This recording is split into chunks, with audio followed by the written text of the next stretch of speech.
Alright, so this is working through the pre-trial exam paper. The first question here is just definitions and choosing from definition. So I'm not going to spend too much time with this one.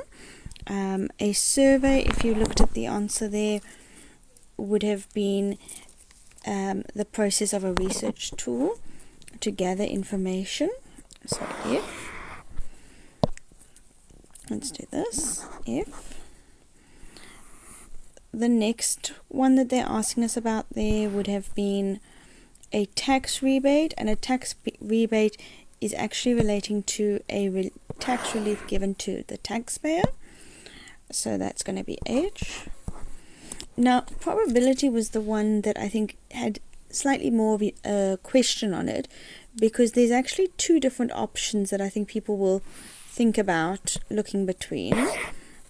And that would have been if you looked at either C, which is the numerical description of how likely an event is to occur, and the chance of a particular outcome in a game of sport.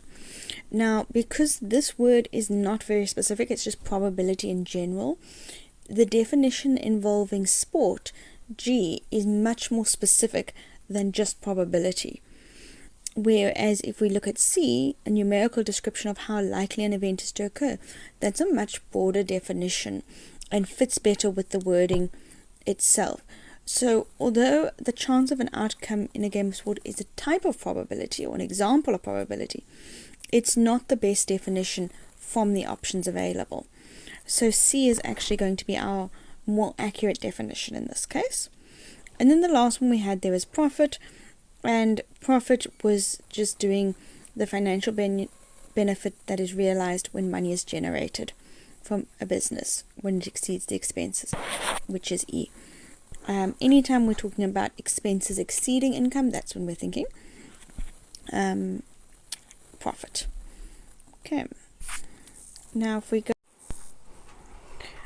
Alright, question 1.3 is all about Catherine's catering lunch bag and the bread rolls that she offers, and we've got the different options. And the first thing they ask us is, what is the type of diagram illustrated above? This is a tree diagram. It is something you need to be able to recognize. It's also something you need to be able to draw if they request you to draw it, or to fill in missing values. Then they ask us to complete the missing values H and Q. So if I look firstly, H I've got over here, and it's one of my first options. And really you can see that the first thing that they are choosing between is whether they are choosing between the white roll, the brown roll, and then we also have white bread as well. And the one that's missing over here is the white bread. So H will be the white bread. And then the second one that's missing is this Q on the side over here. We've got this Q. Now if I look at what else is in line with it, this is all these abbreviations. And we need to make sense of the abbreviations to know what's missing. So if I look firstly at the top, just to give me an idea of what's going on, I can see BBRT. And if I go and follow my way along the line, I can see that I've got brown bread roll, which would stand for the BBR, and the toasted is the T. So if I work along the line, I can see what the answer should be. So I'm going to do the same thing when I get to this Q that's missing, and I'm going to work it back, and I can see, whoops, I can see it relates to toasted because that's in line, and it relates to the white bread roll. So all I'm going to do here is see what is my abbreviation for white bread roll, and it's WBR. That's from the top here, it tells me. And then toasted is the T from the top, is that? So WBR and T. And that would be my Q value. Then it says write down the total number of outcomes, and this comes from understanding a tree diagram. Your total number of outcomes are always this last row over here. So if I count my way along them, I just see there's 1, 2, 3, 4, 5, and 6. So 1.3.3, total outcomes is 6. Then the last one that they ask me, which I know goes slightly off my page over here. Whoops. Let's not do that. it asks me here to determine the number of bread roll outcomes. So in this case, I need to go and see which ones involve bread rolls. And I can see that's going to be basically any of the ones that involve the R in it. Because if I look at my abbreviations, the R makes sense that that stands for roll. So I've got 1 over there, 2 over there, this one that we found is 3, and then this one is 4. The last two don't involve rolls, they're just white bread, so I don't count them. So there are 4 possible outcomes, and they're only asking the number of outcomes. Alright, question 2, we've got Nontandazo, who's an insurance sales lady. We've got information about her basic salary, her commission, and her bonus. And then we've also got a list of her monthly expenses. And there was an errata on this paper in that we don't want to take into account the second car payment, so we're just going to remove that. So the first thing they ask is to construct her budget.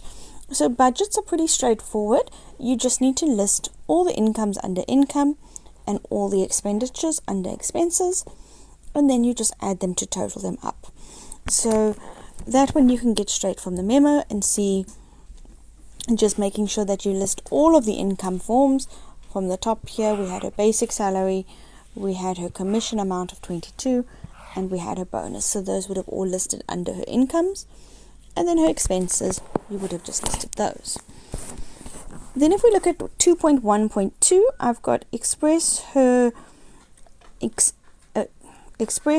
ratio of entertainment expenses to rent expenses in that form of 1 is to something.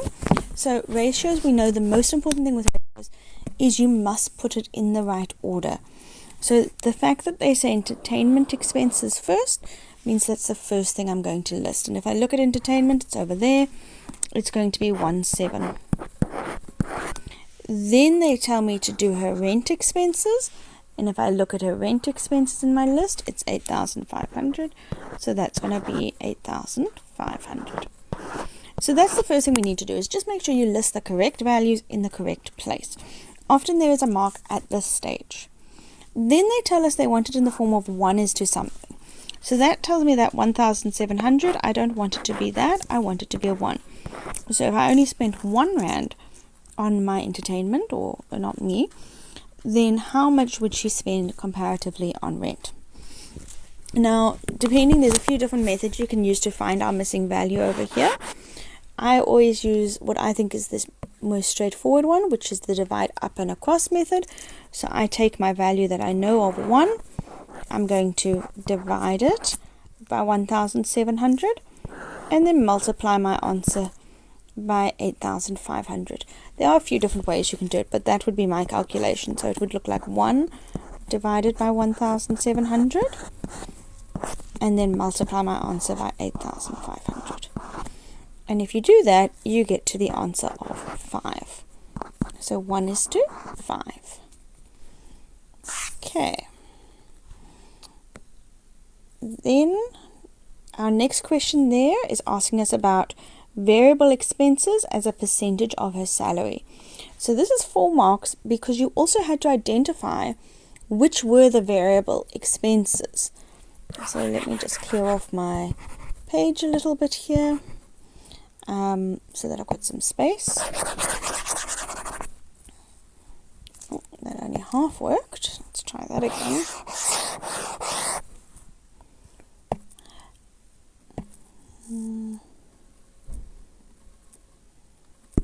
I think this should work. There we go. Okay, so we needed to identify our variable expenses from our list over here, and we can do that by just going through our list. Rent is not going to be a variable because you pay the same rent every month.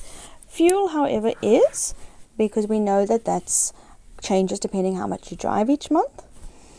Then if I look at electricity is variable. It changes depending on my usage. A gym membership is not going to be variable. It's going to stay the same. Car payments, also any loan repayments, those are always automatically going to be the same per month. My crossing out here also got deleted. Insurance is a monthly repayment, so that one doesn't change. But cell phone is variable. As this was something my students asked me, is What about cell phone contracts? Remember that most cell phone contracts will change depending on your usage. So if I make more phone calls, if I make more data information use, then the cell phone contract gets more. So even though there are a few packages that will be like all-inclusive, that is not the most common type of cell phone package. And unless the question specifies it, you can take a cell phone to be variable. Groceries also are variable because they change depending on what you buy. Entertainment is variable.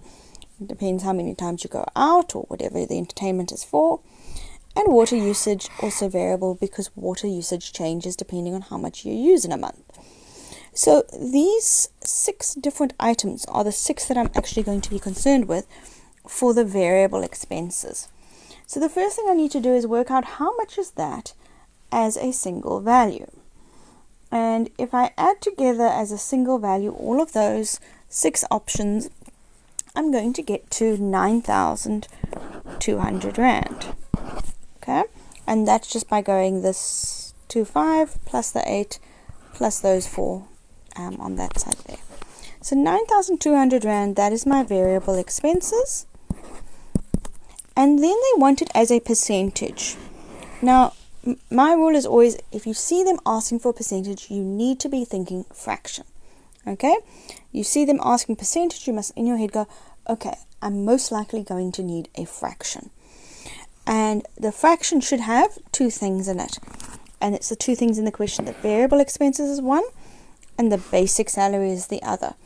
So I know I've got my variable expenses as a percentage of, and then the thing that comes after the of, which is my basic salary amount of 12,000, came from up there. That's going to be my denominator, my bottom of my fraction. So 12,000. Then we say because it's a percentage, we always are going to multiply by 100. So let me just get this V out, it might confuse people. So I'm going to multiply by 100 to get a percentage. And if I do that, I'm going to get to 76.67%. Okay. You might sometimes find this is an extended decimal. It goes 66666. You round it, and the most common practice for percentages is to 2 decimal places. Okay. So if you're wondering where the marks came from this, 1 mark was for firstly adding all those values correctly. 1 mark was for putting it over the 12,000. And then 1 mark was for knowing to multiply by 100 as a percentage. It's a percentage method mark. Final mark would have been your answer. Okay, it was 2.2. Let's go to 2.3 on the next page. And, sorry, that was 2.1, 2.2. So if I look at 2.2 over here, oops, I've got here all about Nomtundazo, and she's planning to install her solar power system from her 0.75 million investment in earnings. She has received the following price quotation from the solar dealer. And then, okay, so the first thing they ask us is to define the words price quotation, and that's really because of what they've given us here as a price quotation. Now, the main thing we're wanting to understand when we're looking at quotation is expected, as in what you would be expected to pay if you made the purchase. So when we're defining the word, the main thing we're looking at is a expected amount of payment should she decide to make the purchase. Remember, she hasn't yet decided to definitely make a purchase. Generally, when a quotation is given, that is the thing where you are going to look at that and then make a decision on whether or not to pay for this. So the main thing we're looking for in your definition here is it shows the expected costs for the solar system. And again, because they use this phrase in the context above, in our question, you must reference solar system. You can't just say expected payment amount in this case. Then they want us to write the 0.75 million out in full using numbers only. Again, very common question to be asked,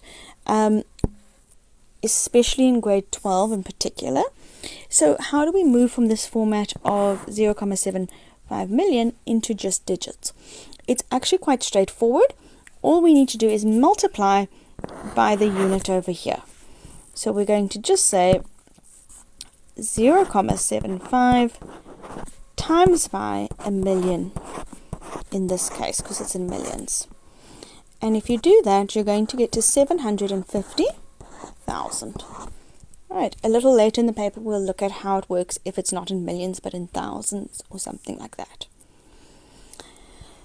Then they ask us in 2.2.3, calculate, rounded off to 2 decimal places, the percentage discount that is given on the solar power system selling price excluding VAT.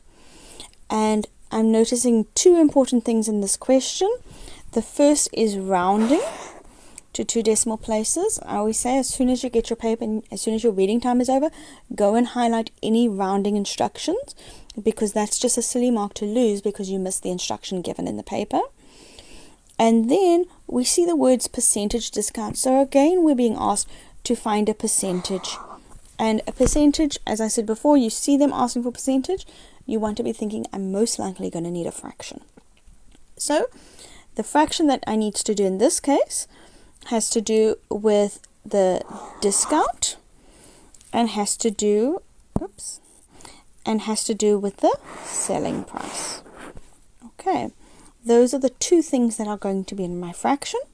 If I go and look at my table, I'm actually quite lucky because they give it to me. There's my selling price already, and there's my discount given to me already. Okay, sometimes they'll have more context to a question where you have to like find the discount amount or calculate the discount first, but this one's nice and straightforward. So percentage discount is going to be at my top of my fraction, 12. Oh, I don't like this pen. Let's just do it with the right pen. So 12,500 over the selling price of 28500, and we're just going to double check. It says excluding VAT in my question, and it says it in the table as well, because if this was worth more marks, you might want to be checking maybe you needed to do something about the VAT, but in this case no. And then we know it's a percentage, so percentage we always times by 100 to find the percentage instead of the decimal. And if you did that, you should get to 4,385. It's actually quite a long decimal. It gives you 4,38596, and it kind of keeps going from there.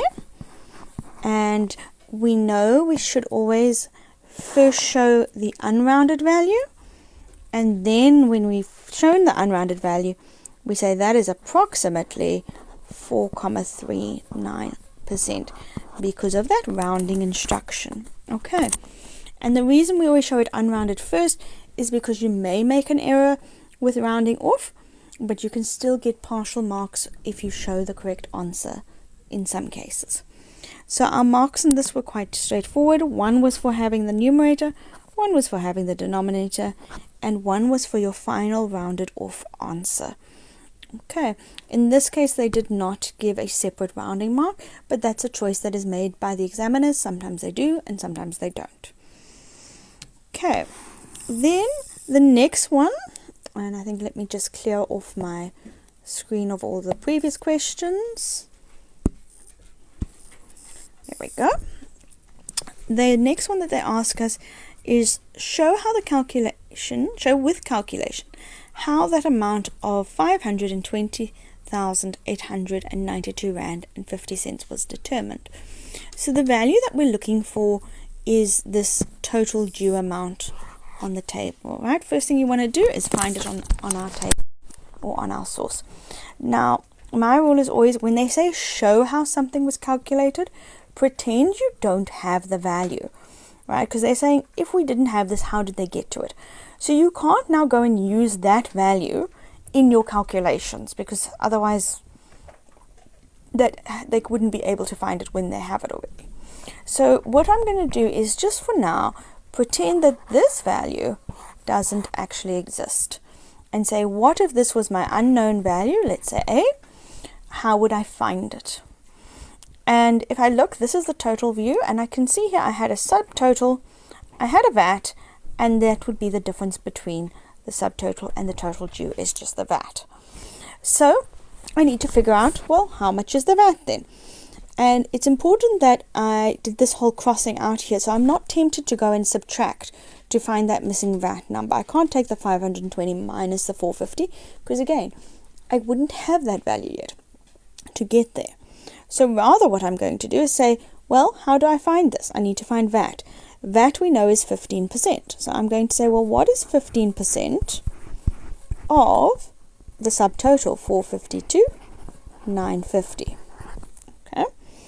And if I do that and I find the VAT amount, I get to 67,942.50.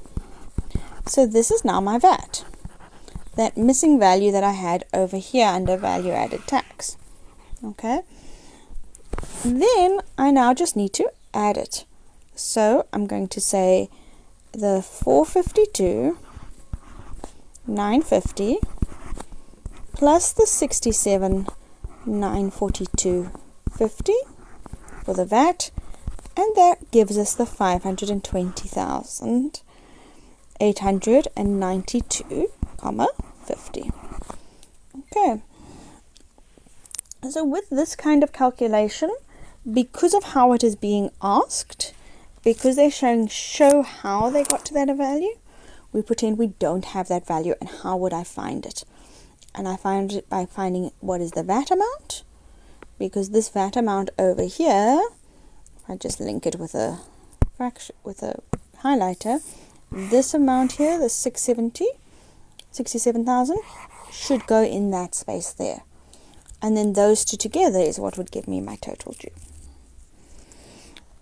Okay, 2.2.5 asks us give one reason why customers would prefer to install 15 solar panels instead of 10 as shown on the quotation. This is a general knowledge question. It's not something specific that you're supposed to necessarily know or memorize, but it is using a level of logic. Why would somebody want more solar panels than less? And this really has to do with generating more electricity. So to generate more power, to draw more solar power from the sun, that would be the benefit of having it. So that's what we're looking for with this one. Okay, then we've got 2.2.6, and we've got this investment now, and I'm going to need a bit of space to work this one out. So she invested her 0.75 million as follows: 33 months investment period and 7.25% interest per annum, and we're compounding annually. So that means I'm going to compound for 1 year, then the next year, then so on. Now, the question here is show whether the interest earned on the investment is enough to install the solar power system. So very important here, they want to know the interest, not the total investment. But we're going to have to calculate it first.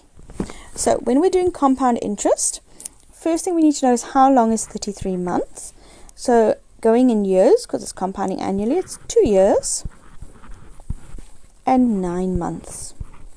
Okay, so we're going to have to do this each step. Firstly, we're going to start with year number 1. Year number 1, we're going to say that investment of 750,000 times by 1,0725. Okay, so I'm multiplying it to add my 7.25%. That gives me a total of 804,375. Okay, then I need to go to year number 2, because remember we're compounding.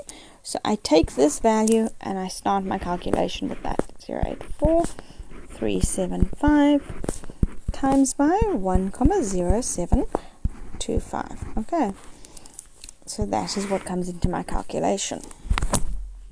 When I do that, I'm going to get to 862,692,19.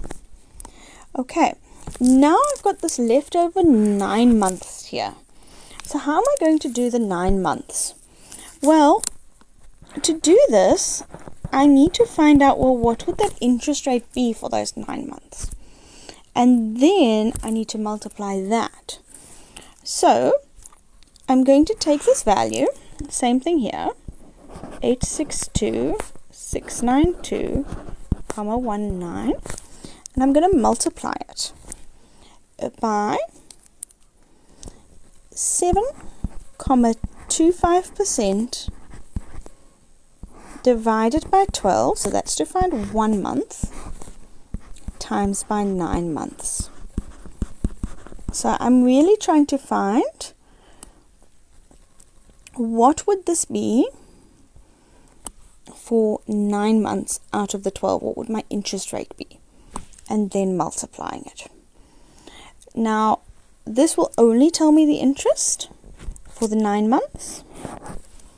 And to this, I must remember I need to add back in my original investment amount. So my original investment amount was that 862,691,19. There is a way to do it which will look very similar to this, but I'm not going to show it that way because I feel that might get more confusing than doing it like this. So when I do that and I add those together, I will get to a value, and unfortunately I don't actually have that value in front of me, but give me a second and I will calculate it out. Just for the sake of argument, I'll show this: 862,692,19 plus the interest of 46,908,89, and I add those together. I'm going to get, if I keep kind of going across here,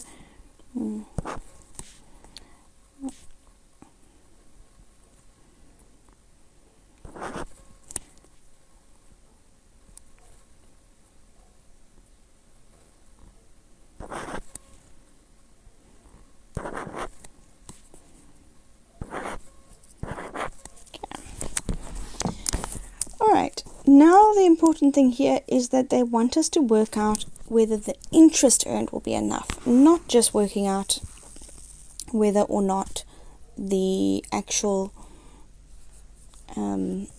investment is enough. So to do that and to find the interest, I'm going to take my total that I have,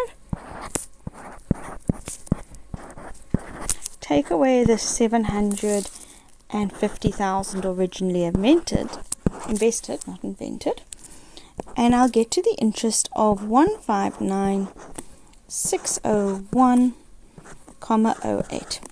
Right? This is now the interest amount from the investment. So the question is this amount enough for the solar? And if we look at how much the solar was, we can say therefore it was not enough, because the solar was substantially more. It was 520,000. Okay, and this is one of those questions that does require that conclusion of a statement to answer. Will it be enough or not? No, it will not.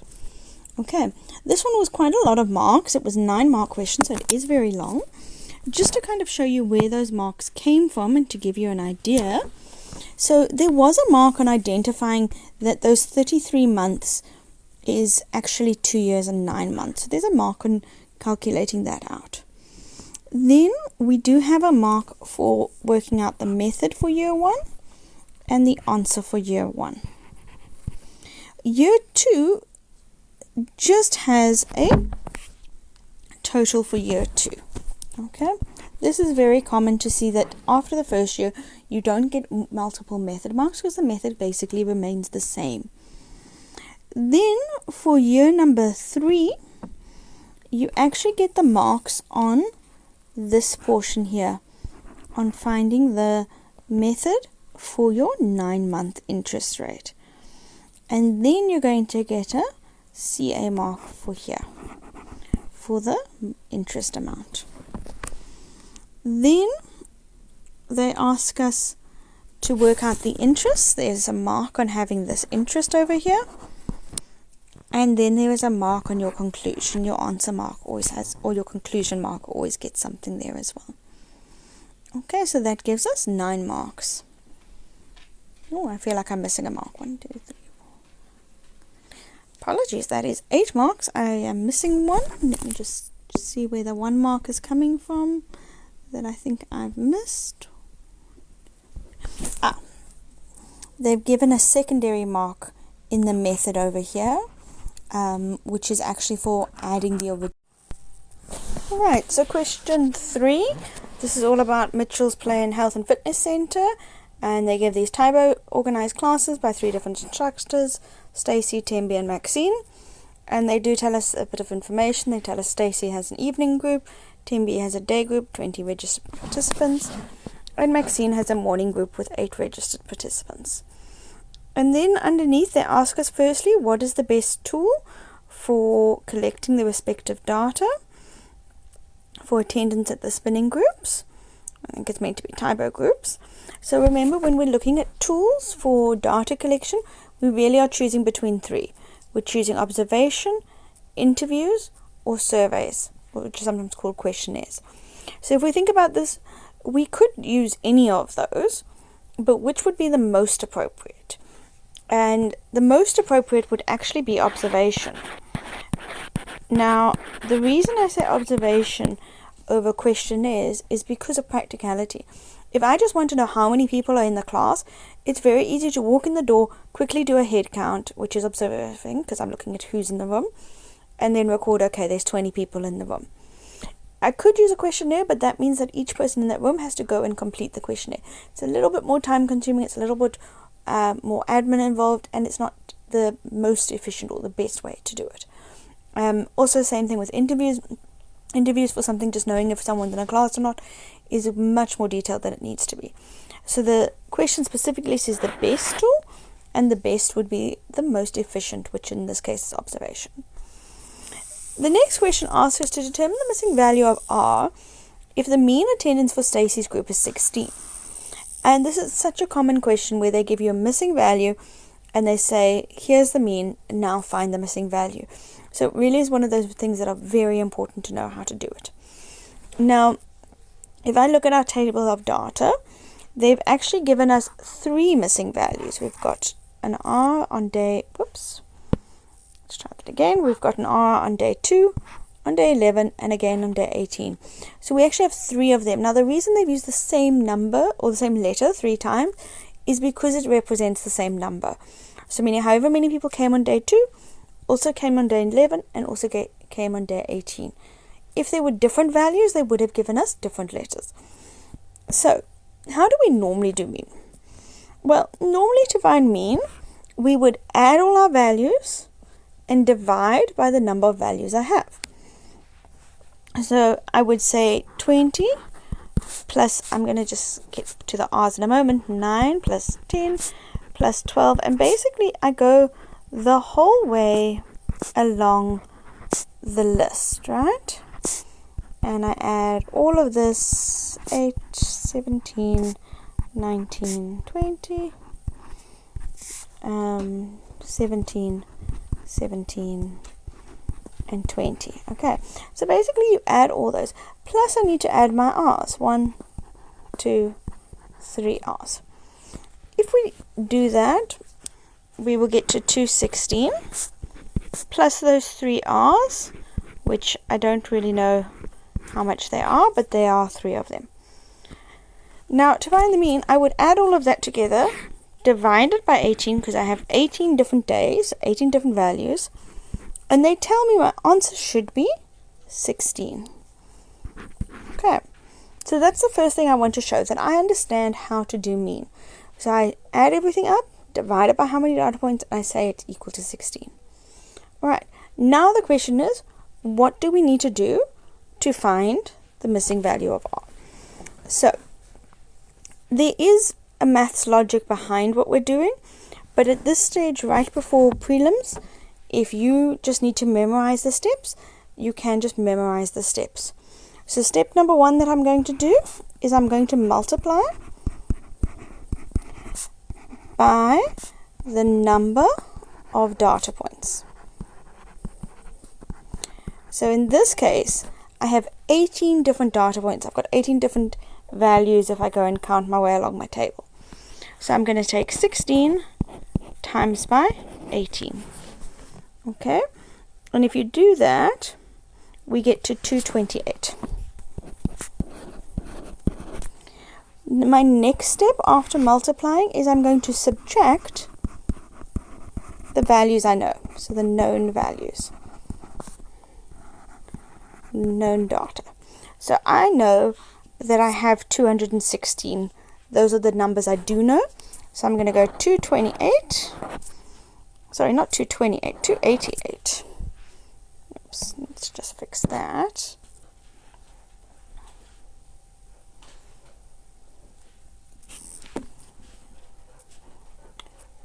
Okay, so 288. And I now need to subtract my known data. That's the 216 that I added up. And that will give me 72. Now, if I had only one missing value, 72 would be my missing value. So this is now my missing. But I don't have 1. I have 3 because I've got 3 R's. So 3 of my unknown values is going to be 72. So if 3 of them is 72, I need to find for 1. So I'm going to divide. So I'm just going to say R is 72 divided by 3, which is 24.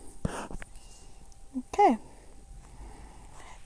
This is the question that comes up in most papers, so it is very important that we know how to solve a question like this. Alright. Then let's look at the next question. They're asking me about Tembi's group. So let me just get my screen. Right, so question 3.1.3 says determine for Tembi's group the median and then the interquartile range. And you had to get this data from your annexure, which I've put over here for us. And the first one they're wanting is median. So median, it's very important that we remember when we're doing median that the first thing you always have to do is put those numbers in order. Because we cannot find median, we also can't find interquartile range or quartiles if it is not already in order. And there's almost always a mark for doing that. So the first thing that I'm going to do is just rewrite all of those numbers in the correct order. So I'm going to start with 11, and then 12, another 12, 14, 15, 15, 16, 18, 18, 19. And really, if you're doing this in an exam, as you're going, make sure you cross off what you're doing as well. Because by crossing off, it will make sure you don't miss any of your values and land up with one less or one more digit than you should have in your row. That is probably one of the most common mistakes that I see coming up, is not necessarily that the learner doesn't know how to do a median, but their table, or when they've drawn out all their values, they have missed one or more values, and that basically throws off everything else that's going on. You can still get most marks by doing it. You'll lose 1 or 2 marks for errors, but really it's a needless error to make, especially when you could have gotten full marks if it was just copied accurately. Okay, I think there's 620s. I'm short 1. Squash 1 on the end there. Okay, so now I have all my values in order. Now I need to find the median. Median is always middle. That is just something you have to memorize, as which one is which. And if I look at the middle between 18, half of 18 is 9.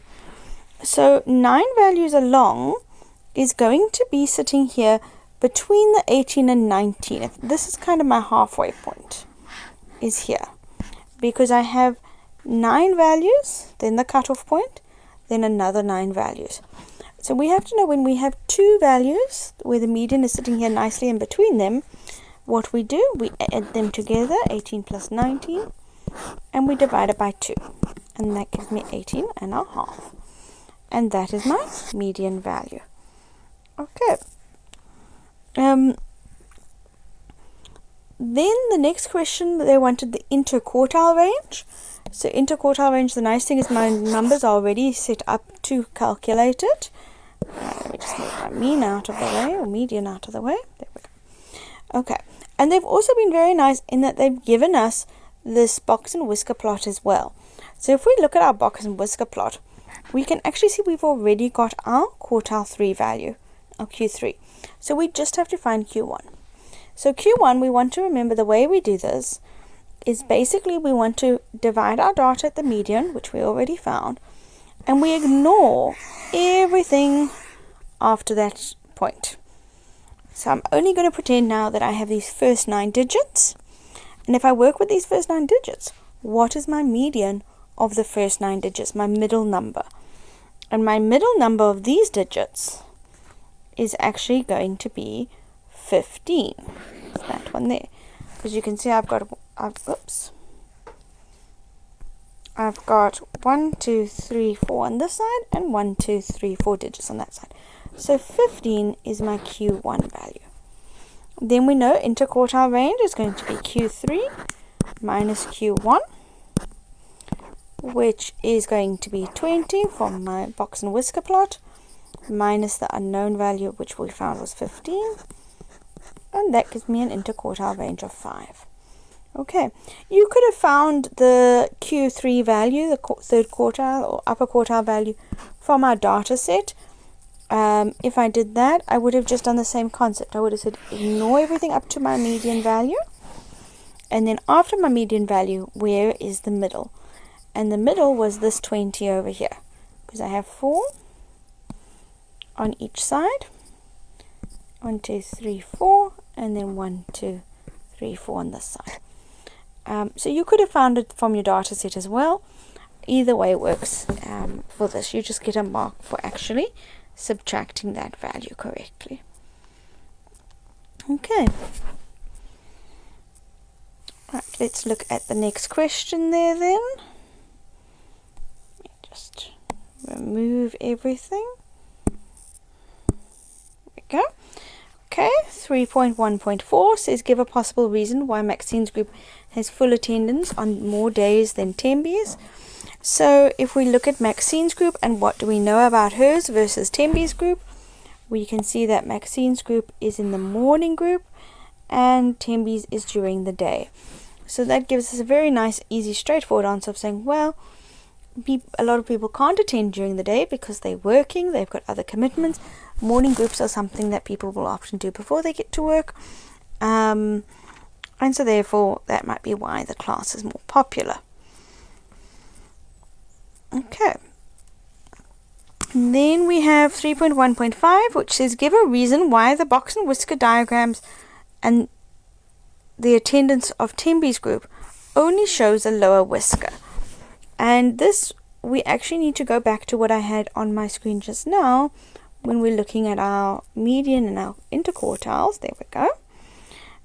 Because that will probably explain it better than anything else. So if I look here, maybe let me move that out the way a little bit. If I look here at my box and whisker plot for Tembi's group, oops, I'm just trying to, there we go. We can see that my top quartile over here, Q3 value, doesn't have a whisker. You know, normally they have these whiskers, like you can see on Stacy's group, where it extends after the end of the box. But this one doesn't. It's sitting on the box. And that we can see from happening from when we look at our data set. If you look at my data set over here, here is my Q3 value. Everything above that Q3 value is the same value. They're all 20. So the reason that we can't have the whisker is because my maximum value, that 20 at the top there, that should be my end of my whisker, is the same as my quartile value, right? And that's the reason that it doesn't have that whisker, because my upper quartile and my maximum value are the same. Okay. Alright, that was 3.3. Let's go to 3.4 now. Okay, here we go. Alright, sorry, not 3.3, 3.1.3. This is now 3.2. Alright, 3.2 here has the children's per province in thousands. I'm going to highlight that as we read it to remember that. And they're living in the Republic of South Africa in 2021 and 2024, and they tell us some values have been omitted. Then we've got our table. We have 2 different years, so as soon as I see that in my mind, I'm also thinking to myself, I need to be careful that I'm using the right year for the right question. And then I have that percentage change over there. And hopefully when we see percentage change in our heads, we're going, okay, we know what percentage change is. It's when we say the change over where we started the original value times 100. Or sometimes you may see it going as new minus old over old. Because remember that subtraction is finding the changed amount times 100. Okay, so that's what we should already be thinking about with what does that percentage change mean. How much has the number of children increased as a percentage. Okay, we do have a total column over there as well, or total row I should say. We've got here about the estimated population of South Africa is 63,202 million, and we are also told that children account for 33% of it. So first thing they want to know is what is the province with the 3rd highest number of children in 2024. So again, I'm noticing here that I need to pay attention to which year and which column I'm looking from. 2024 is the 2nd column over here, so that's what I'm looking in. And then we're just going to look and find the 3rd highest. So the highest values, I've got a 4777 over there, I've got a 43 over there, and my next highest value, if I go down, is a 2000 value, and it's going to be this 2529, which we know is slightly higher than the 2505. So this is my answer, 3rd highest value. Okay, then they ask us, is the percentage change for the number of children in a descending or ascending order? So let's go look over there. If I look at my descending or ascending percentage change. Now it does get a little bit confusing when we have these negative numbers, because negative numbers kind of work in reverse, and sometimes we'll look at that and go, oh, but now that looks like it's going down because it's 1,92, then 1,51. But because they are negative, it's actually mean going up. And the way that you can think of this is in the sense of, if I'm in debt, as the values are getting less, I'm in debt less. So it's ascending, I'm getting into a better space. If you have the option though, like we do in this table, of finding where there's positive values, meaning looking lower down here, rather look at the positive values to see what they're doing. Okay, because it's much easier for us to make sense of 0,9 going to 1,2 to 2,1. We can see those numbers are going up. And if they are going up, they will be considered to be ascending. Okay, like you ascend the stairs, you go up the stairs. Alright, then they ask us to show with detailed calculation how the percentage change of 0,91% for Northern Cape was determined. Okay, and if I go and I'm just going to locate where they got that value from. Let me just get rid of all my little markings here. Okay, I have 0,91% standing out over there for me.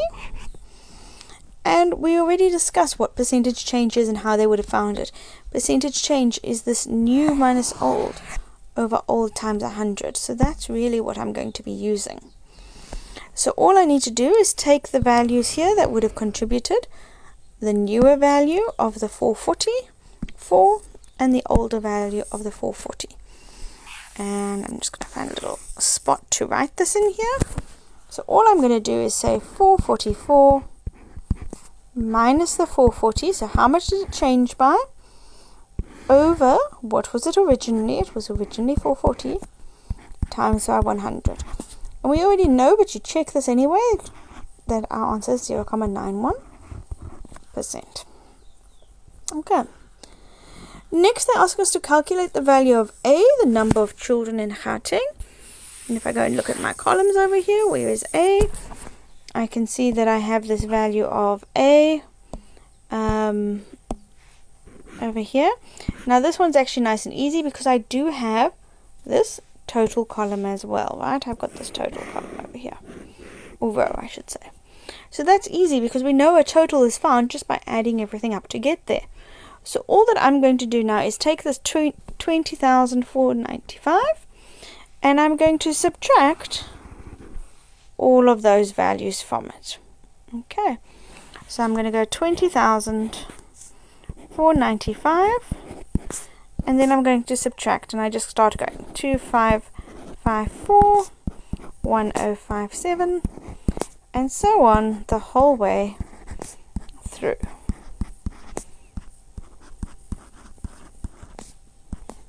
Mm, 2012, 2472, and 1722.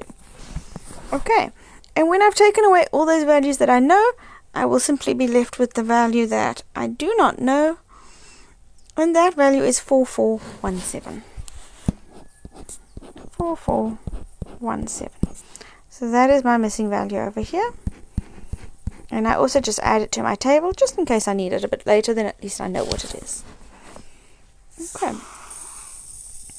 Then I have here, determine in millions the difference between the number of children, as shown in the table, and the estimated population in 2024. Now, they don't specify here whether they want the estimated population of the children or the estimated population overall. So it's a little bit of an ambiguous question. We're going to go with that they actually wanted the estimated population of children, and it should have said here of children, because it can be read this way. However, if you got something like this in finals, I'm fairly confident, because the question can be interpreted both ways, that they would accept if you just worked with the 63 million. But they're not. But for our purposes, we're going to say, read it as saying between the number of children as shown in the table and the estimated population in terms of children. So our first thing we need to do is figure out, well, what is our population of children? So let me get some space here. So our population of children would have been by going and seeing what is 33% of that 63,01 million. And this in a calculator, I'm going to ignore the million and just type in 33% of 63,01.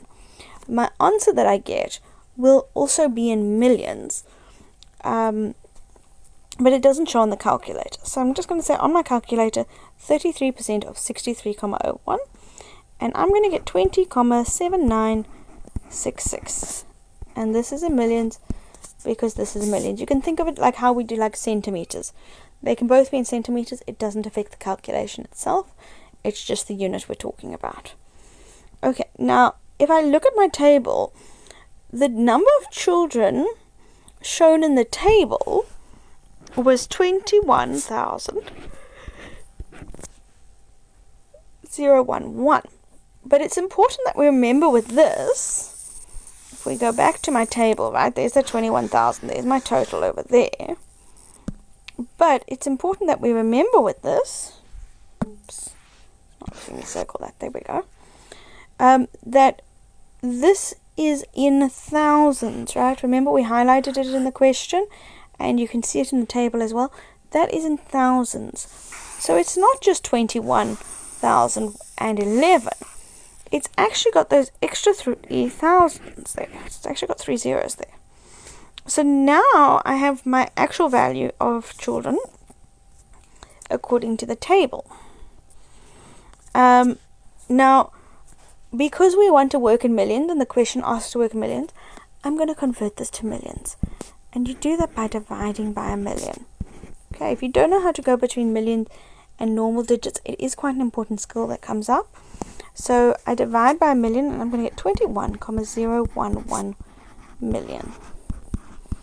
Now I have both my values in millions. There's my millions and there's my millions. Now I can determine the difference between them. And difference means subtract. Okay, whenever you see difference in maths, you want to be thinking subtract. So I'm going to go 21,011 million. And again, the calculation won't actually use that millions. It's just a unit like rands or centimeters or meters or anything like that. And I'm going to subtract the 20,7966, and that will give me 0,2144, and these are in millions. Alright, so this is question 4 now, and this question's all about Janice, who's a 60-year-old nurse working at Victoria Hospital on January 1st, 1992. She contributes to the Government Employee Pension Fund from the 1st of January 1992, and she considered retirement on the 31st of December 2024, and they give us her final salary will be 504. So briefly, I'm just going to highlight some of the key things I think are important. Right, she started in January 1992, and she's retiring in December 2024. We also need to note her salary there. Just a different color, is going to be 504,333. Okay, then they give us some information here about the benefits from when you are retiring. So the first one says retiring with less than 10 years service, she'll receive a lump sum gratuity, and retiring with more than 10 years, you get the lump sum and a monthly pension, which is called an annuity. They give us some formulas here for calculating the gratuity and the annuity. It's quite important that we don't mix up these. I'm sure it'll come into the question in a few minutes. And they also tell us in the formulas what they represent. So I always like to use color coding. So I can see here the first one is the final annual salary. Okay, the final annual salary, which is in my formulas over there. And if I look actually higher, it's also in my scenario up here, final annual salary. So I'm going to put those into the same color so that I can see, okay, those linked together. The next thing they tell us about is the years of pensionable service. You can see it over here. And it links over there. And I've actually put those in the same color as my years she works, because I feel like that's going to relate to each other. If it's talking about years she works, and years of pensionable service, I think those are going to be related to each other. Okay, let's look at what they're going to ask us. First one, what is the benefit of contributing to the Government Employee Pension Fund? So this is the general knowledge going on your knowledge of retirement annuities, which is part of our curriculum. So we're really looking for here is something to the effect of putting aside money so that she will have access to it when she retires. That's the main thing we're looking for. Benefit would be by it gives her a space to put aside money where she will have money available when she retires. Okay. Alright, then they ask us here, calculate the difference, rounded off to the nearest rand, of Janice's gratuity if she extends her employment by another 4 years. It is when her salary will be 63. Okay, so let's see. So firstly, those 4 years are going to relate to years of pensionable service. And the salary here is going to relate to the final annual salary as well. So I'm going to highlight those and color code them together. And we're looking at gratuity. And if I look at gratuity, because they're specifically asking us to calculate her gratuity, that's this first formula that I have over there. Okay, so let's see what I need to be able to use this formula. So the first thing I need is my final annual salary, and the second thing I need is my years of pensional service. And they're asking us for the difference where if she just worked her normal up to her retirement, or if she stayed for another 4 years. So let's just do the normal first. So her normal gratuity, if she retired in December of 2024, I'm going to have 6.72% times by that annual salary which they gave us higher up, which was the 504,333. And then I need to multiply that by years of service. Now we do need to be very careful with years of service because they are referencing also which month she retires in.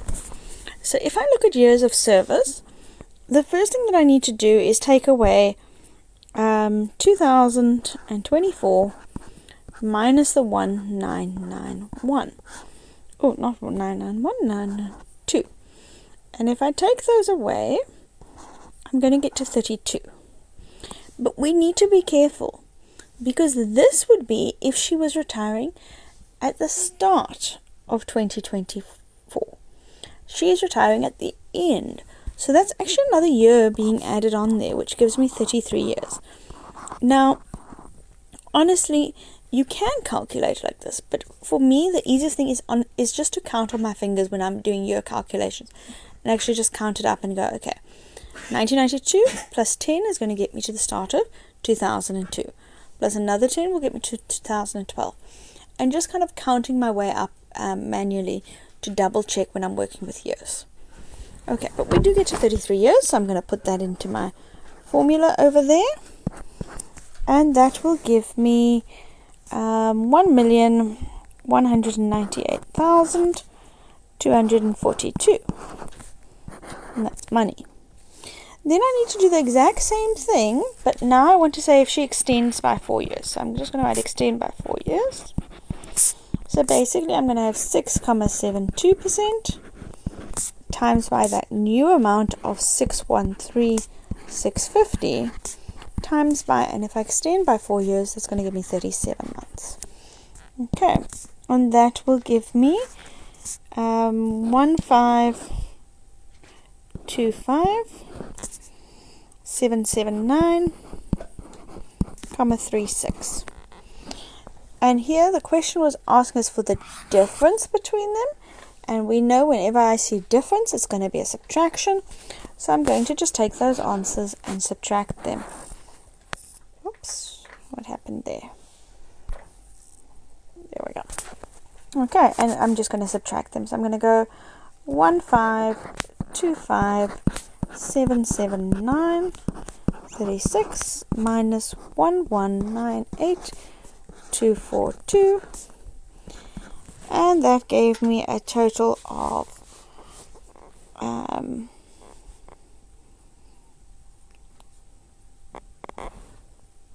oops, I've left off decimals. I'm just realizing here it should be 0.08 over here and 0.08 over here, and that will give me 327,537,28. Okay, and then our last thing that we do need to be very aware of is the question here tells us round off to the nearest rands. So we want to be rounding, and we're going to say therefore that's approximately 327,537, and that is now my final answer. Okay, so this question had quite a lot in it. It was 6 marks, so it does have a lot involved in it. Just to look at where our mark allocation actually would have come from this question. Well, you got a mark for doing those. Let's do it in a different color here. You got a mark for doing the 33 years and getting that. You also got a mark for substituting all your values into the formula there, and an answer mark for getting to the answer for the 2024 retirement. Then there was a secondary mark. It was actually an MCA mark, which is just saying you did the correct thing for if you extend by 4 years. Okay, so if your 33 years was wrong in the beginning and you had 32 years, if you added 4 to 32 and got to 36, you can still get this mark here, this MCA mark, because it's continuing on from where you had the previous value. Okay, and then I get a mark for my difference here, subtracting the two, and they've given us a nice rounding mark there just for remembering to go to our nearest rand as well.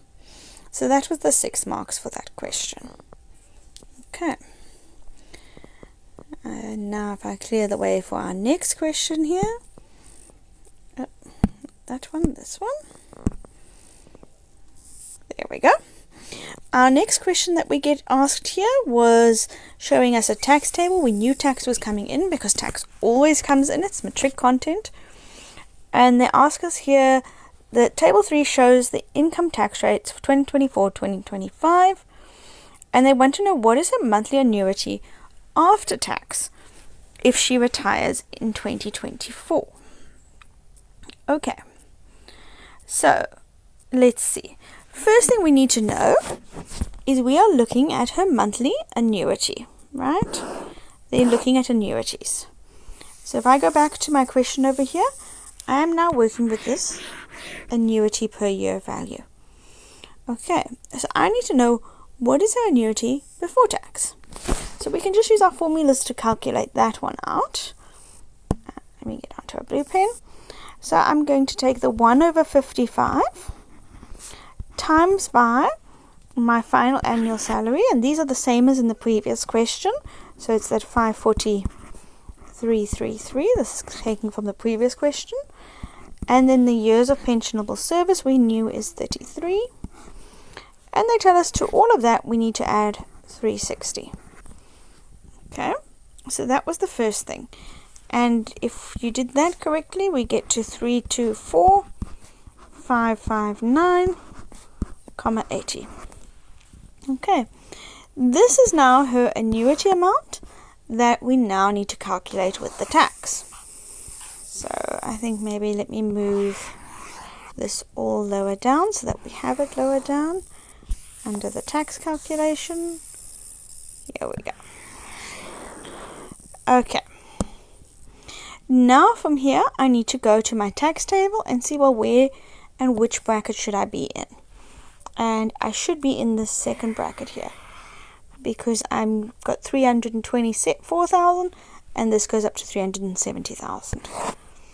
So I'm going to now use my formula. So I'm going to write it exactly as they say, 42,678 plus 26% of, in maths is multiply, and this amount above we subtract. So the 324,559,80 minus the 237,100. Okay, and the important thing here is that that 100,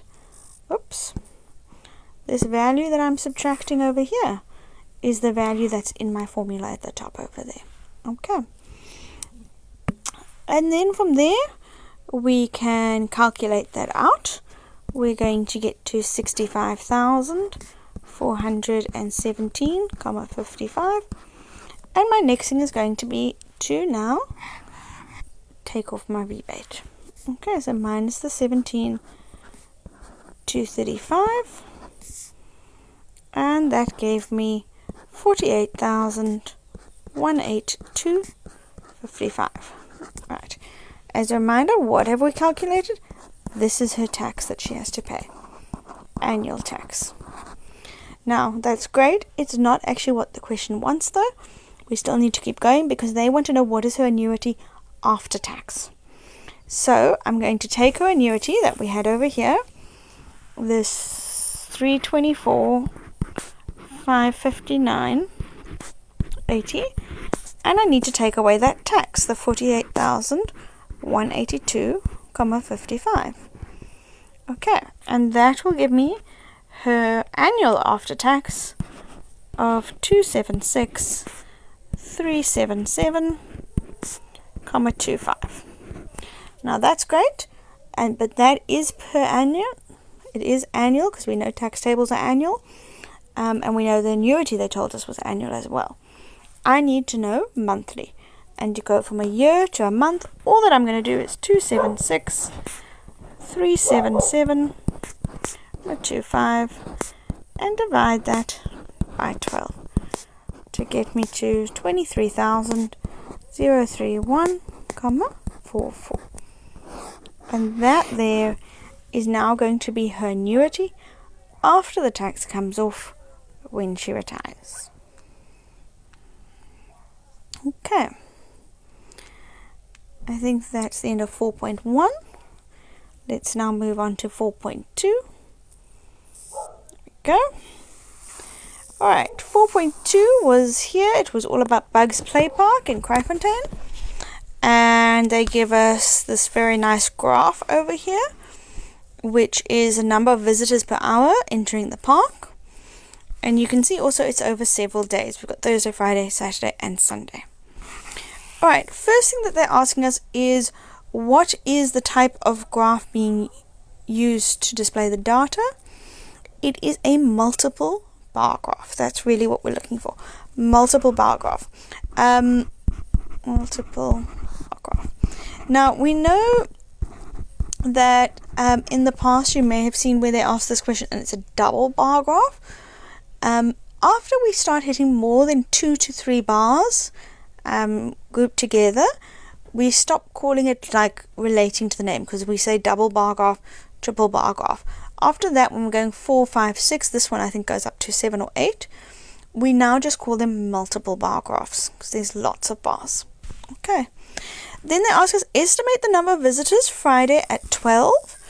So what we're going to do is see, where is Friday at 12? That's this one over here.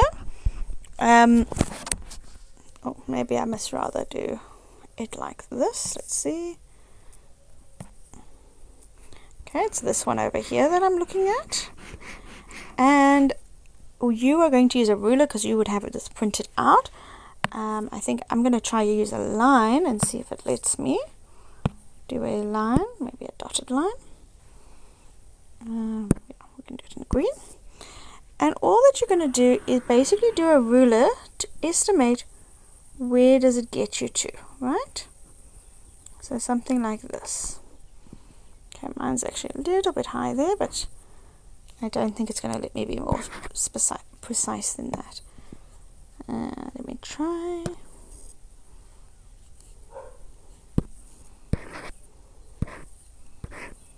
No.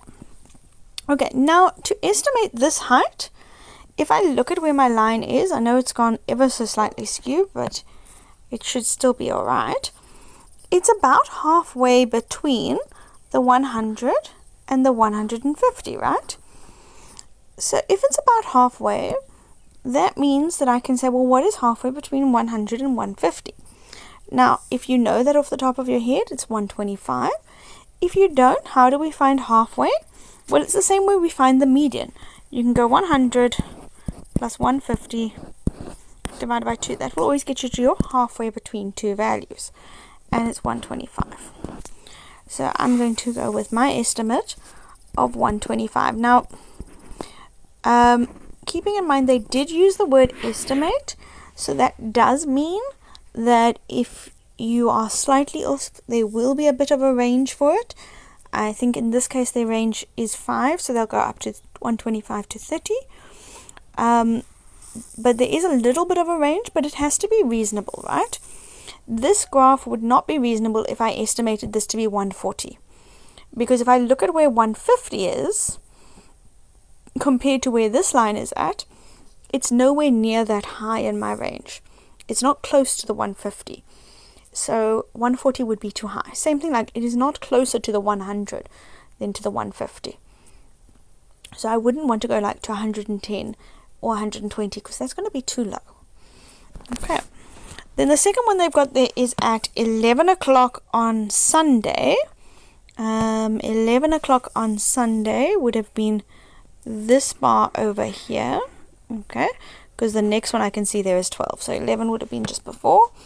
And again, I'm going to use my dotted lines, which would be similar to a ruler for you. Let's try it again with a better dotted line than that. Okay, here we go. Okay, my dotted line is ever so slightly high. There we go. Oh, that one lets me move it. Okay, so I can see here it is slightly below the 150, but not substantially so, right? So it is slightly below my grid line, but not massively. So when I'm only slightly below, I want to be going, okay, what is close to 150? But not too close that it's unreasonable, because this is an estimate. So in this case, I would go maybe 140 to 145. Okay, 145 probably being slightly more accurate. So 140 to 145. I'm going to go with 145. Okay, I know I did have a student who said, could you do like 147, 148?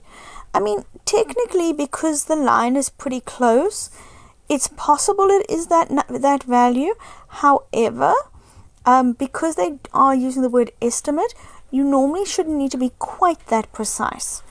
Going to a nearest 5 or 10 should be close enough to get you those marks. In this case where the values are this far apart. If these number of visitors were like going 10, 20, 30, then absolutely you should be more precise. But not when we're going 100 to 150. Okay, the last one here asks us to describe the trend that relates to the number of visitors per hour entering the park. Okay, so if we look at the visitors per hour entering the park, we can very clearly see this kind of a pattern happening, right? It's kind of doing this V pattern on all the days. So that gives us a pretty good trend to say that we can see the number of visitors increase as the day progresses towards 12 o'clock and then begins to decrease again from after that. Now that's for this Monday, Thursday and Friday. Saturday you'll notice the peak is actually slightly higher, as is Sunday's peak slightly higher when it's slightly later in the day. So we can be a bit more specific and we can say on Friday the visitors tend to peak around 12 o'clock before decreasing again. On Saturday and Sunday the visitors peak and increase until about 1 o'clock before beginning to decrease again. Okay, so question 5 tells us that the table 4 below and the pie charts in Annexure B show the United States of America smartphone production share within the USA as well as the share in the world. And then we've got a table here and we can see we've got different manufacturers listed. We've got the share of the USA production and the share of the world production.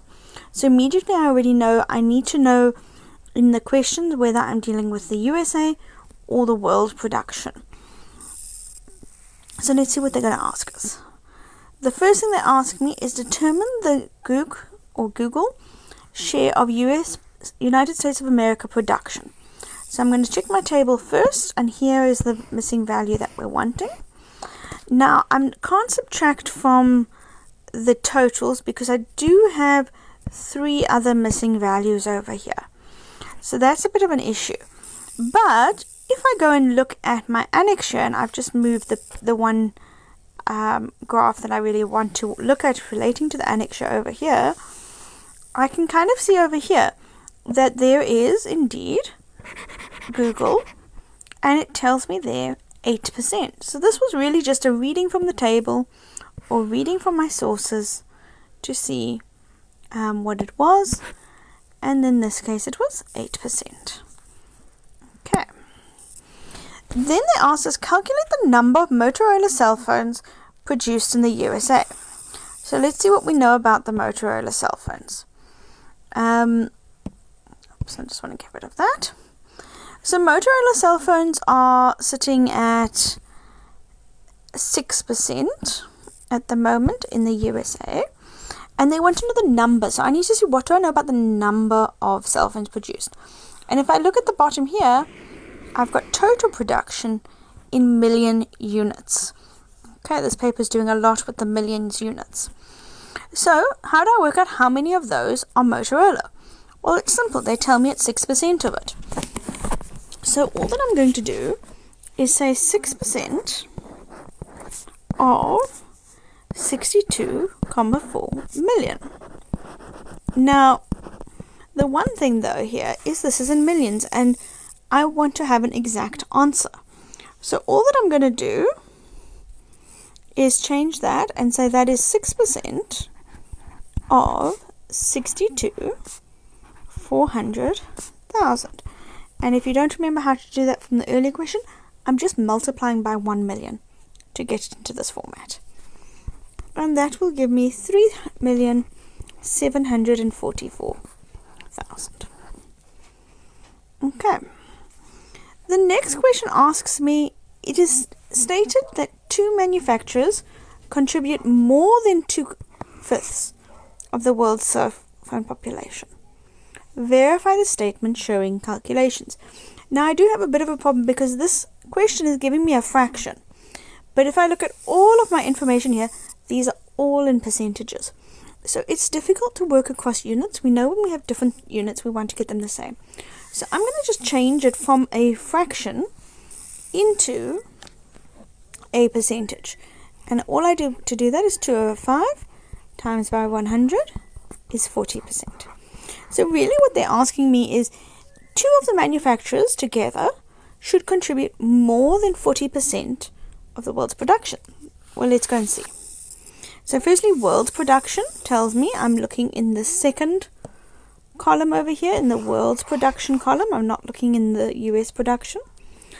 And if 2 of them contribute that much, you would think it would be the 2 highest, which is Apple and Samsung. But if I add those 2 together, I get 39%, not 40%. And there's no other combination that will get me higher than 39%. So therefore, it's incorrect. So the way I would show this is I would say the 19, oops, let's get a pen, 19 plus 20 is 39%. Therefore, they are incorrect. Okay. Then they ask us to identify the modal percentage in the world production share. Again, world production. I'm looking under this pink second column over here. And modal means most. Okay, modal, most sound together. So we're just looking for what number occurs the most. And this one you can just see basically by reading your way down the columns that 2 is the one that appears 3 times. So that means my mode is 2%. Okay. Then 5.1.5 says the average production cost for Apple ranges between 158 and 159. Calculate the rand value of the total world production in 2017, and this was an errata. It should have been 2023. Right, so 5.1.5, the average production cost for Apple ranges between 158 and 159 yen. And they want us to calculate the rand value of the total world production as well. So I think this question could have been a little bit clearer because they're actually asking us to calculate the rand value of the total world production of Apple phones, specifically in that year. Okay, so let's start this. So firstly, we need to see, well, how many apples were produced. And if I go and I look at my information over here, I think maybe I must just clear my screen here. I'm talking about apples, which tell me it's 19%, and I've got a total of 1,166 million units. So, first thing I need to do is figure out how many phones is that. So I'm going to say 19% of 1,166 million. Okay. And that I can leave it in millions or in this format, or I can move it into having the full long digits. I don't like working with very large numbers, so I'm going to leave it in millions, and therefore my answer is going to be 221,54 million. Okay. And I'm, again, as we said earlier, I'm just using millions as if it was a unit, like cents, rands, centimeters, anything like that. I'm just working with the digits. Okay, now I need to convert. So, this currently is in dollars, and I want it in, sorry, it's not in dollars, what am I saying?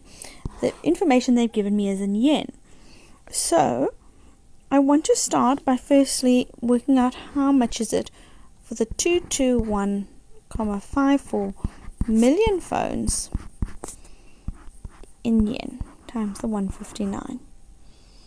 And that will give me 224,86 million. Okay, the millions, the units are just carrying its way forward. Okay, if you're someone who really isn't comfortable with this idea of using million as a unit, And how that works, there's nothing stopping you from writing out those digits in full and just working with the extended numbers. Okay. Now I need to convert into dollars. So, because I need dollars to go into rands, right? I've got yens going into dollars and then dollars into rands. So, the easiest way for exchange rates for us is going to be to use a ratio. So I go 1 yen is $0.0069. And they say, but I don't have 1 yen. I have 35,224.86 million. Okay, and the same way as if I'm using centimeters or kilometers, remember when you do scale and map work, if this side of my ratio is in millions, this side is going to give me an answer in millions as well. Okay, now I'm going to divide up and multiply across. So you may look at this and go, well, I know just to multiply. That's also fine. And that will give me 243,051534 million. This is in dollars.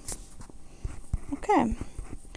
Then I'm going to do the same thing again, but now I'm going to work to rands. So I've got rands 1, and dollars they tell me is 0.054. So now I'm going to take that value I already had, put it in the dollars column, 243,051534 million. Again, my units are going to carry over, so I can just put my units in already. Divide up, multiply across. So I'm going to go 243,051534 divided by 0.054. And that will give me to 4500,954,333 million rands.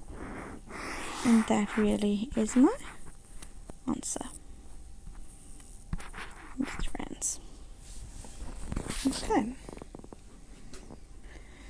So that was question 5.1. Now let's go to 5.2. So 5.2 here is all about Gabriel, who has a fleet of passenger cabs, taxi cabs in the US, and they give us some information about the two different options for payment of the transport. One is an upfront option and the other is a post trip, and we've got a formula for both. And then we've got a table that shows us the fees depending on the type of car that we have. Okay, now I like to color code these things as we go. So I'm just going to start by saying, okay, well, when it says here in my formula over here on upfront as base fare, I can tell already that is going to be this pink line over there. And then if I pick a different color, let's use maybe a yellow. The next thing on my formula here was the per mile fare. So I'm going to link that to my table as the per mile fare. I also have a per mile fare in the post trip there, so I link it over there. And then if I pick a different color, they've also got over here the per minute fare, and down here I've got a per minute fare as well. Okay, and that just helps me to not go and confuse which one is which. I also feel like, and maybe I'll use a different type of a pen to show this, I want to make a note of wherever I'm going to see upfront, I'm going to do it in a green underline, just to make sure I don't confuse which one I should be using. So like here in my table, I can see at the bottom they tell me the total fare for a 10.5 mile trip using the upfront option. So I know that that relates to that formula. Okay, they do tell us there that there's a minimum fare, which is the lowest fare you would pay on a trip. And they do tell us that the company that Uber is a transport company with an app that enables people to book a cab from point A to point B. So let's see. First thing they're asking us to do is they want us to find the missing value UL. And that I can see in my table over there. So this is where that became quite useful of noticing that this UL is according to the table, the upfront option for a 10.5 mile trip. Okay, and it's in this SUV column over here. Alright, so let's do it then. Let's go see how we calculate this. So, first things first, I go to where my upfront formula is over here. And I'm just going to fill it in. And I'm going to do it underneath just so we can see. First thing they tell us is the base fare. And the base fare from my table was 22,87. Then it's got a plus. Now it says number of miles. And according to my label, it tells me there it's 10,5 miles. So I'm going to say 10,5 miles times by the per mile fare, which is that yellow 7,85. Okay, and that's basically my calculation. And if I did that, I'm going to get to a value of 105,3. And because this is money and we know it's in dollars, I'm going to add in my dollars, and I'm going to add my second decimal point because we know money must have 2 decimal points. Okay. Then if I look at 5.2, question 5.2.2 says calculate, round it off to the nearest mile. I'm just going to make a mark here to remind myself that it's rounded off to the nearest mile. The maximum distance a person can use a sedan if you pay the minimum upfront fare. And this was actually a errata that was given. It's not meant to be sedan, it's meant to be hatchback. So we're going to work with hatchback. Okay, so calculate the maximum distance they can use if you have to pay the minimum upfront fare.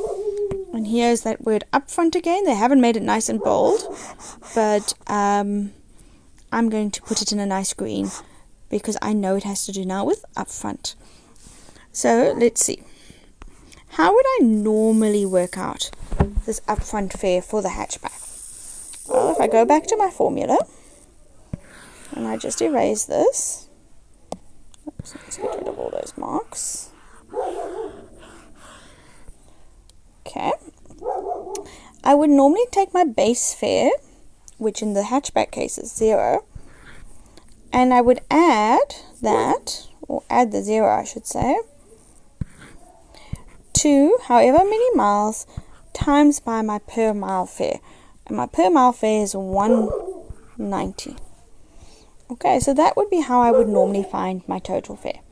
Now the minimum fare based on the table is $14.98.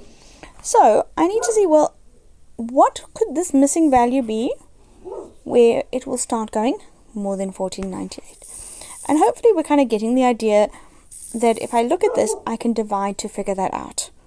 And so all that I'm going to do with this question is going to take that 14.98 and I'm going to divide by 1,90 to figure out how many kilometers or how many miles I should say until I have to start paying. And that will give me 7,88, and they want it rounded to the nearest mile, so I'm going to round it up to 8 miles. Okay. Then, which by the way, that is just before I move on to 5.2.3, this is coming from that understanding that this formula here should, I want to know what will that missing value be if it equals to 14.98.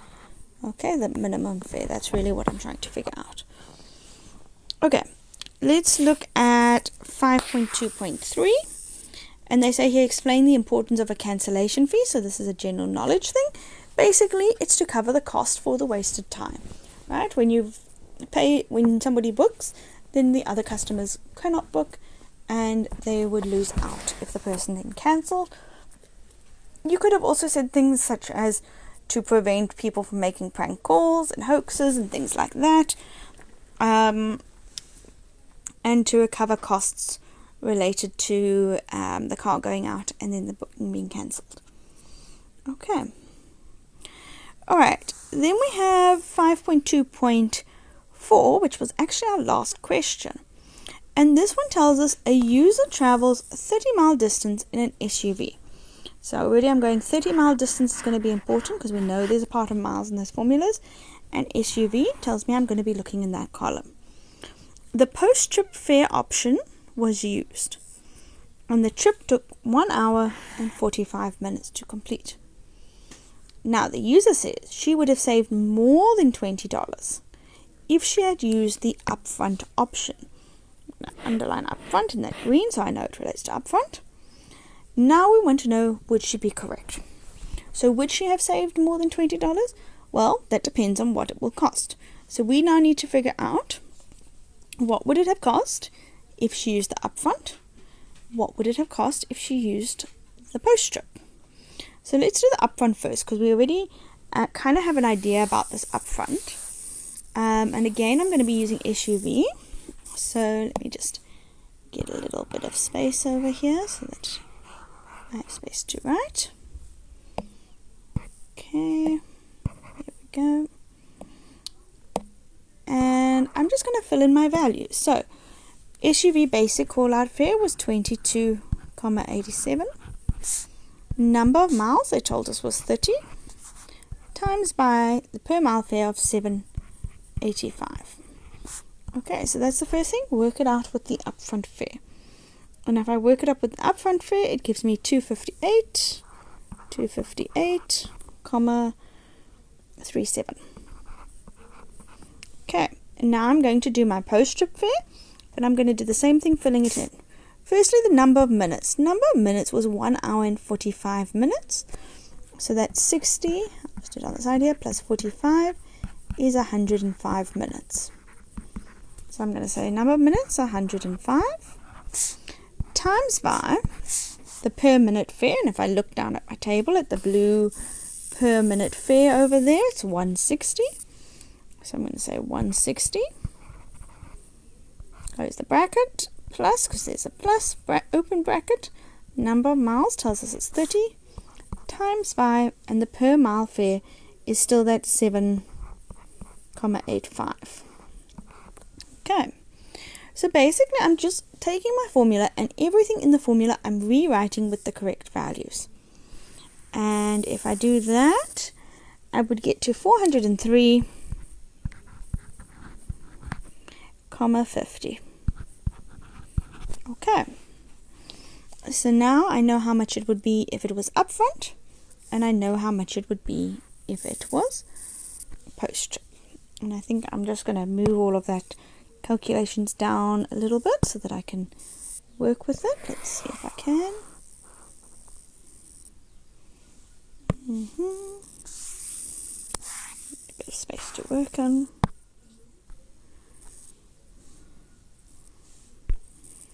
There we go. Okay, tidy it up a little bit here. And we know the first one was the upfront, and the second one was the post fare. So my upfront amount was there, oops, and my post trip was there. Now it went a little bit small. And really what I want to now do is see, are they correct in saying she would have saved more than 20 by doing it upfront?